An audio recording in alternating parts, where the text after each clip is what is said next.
Civilized nation on earth would agree that depriving children of food and water is acceptable.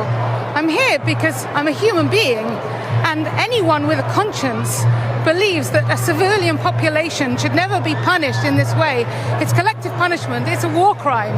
And unless we stop it, unless we get out there and say something, it's going to end up with thousands losing their lives. Can you put into words how you feel about the loss of life on both sides? Every life is precious. But the root of this violence is the occupation. It's not complicated.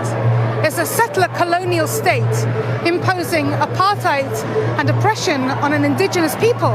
And that's wrong everywhere, for anybody. And it has to be true that all the Palestinians want is freedom. And we must support that in equal rights.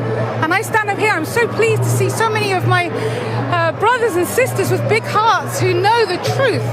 And the Western media has a duty now to tell the truth about what's happening, because I am seeing the worst horrors I could ever have imagined. I grew up in the shadow of the Holocaust, and we said never again, and that means never again for anyone. And I beg of anyone, if they have a conscience, get out there and speak and demand your leaders speak.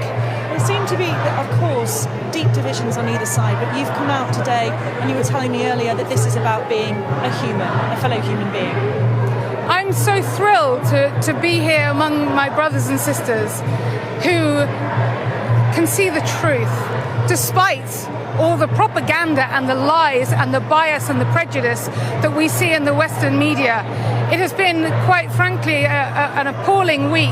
What would you like to see the UK government do now? They must demand a ceasefire.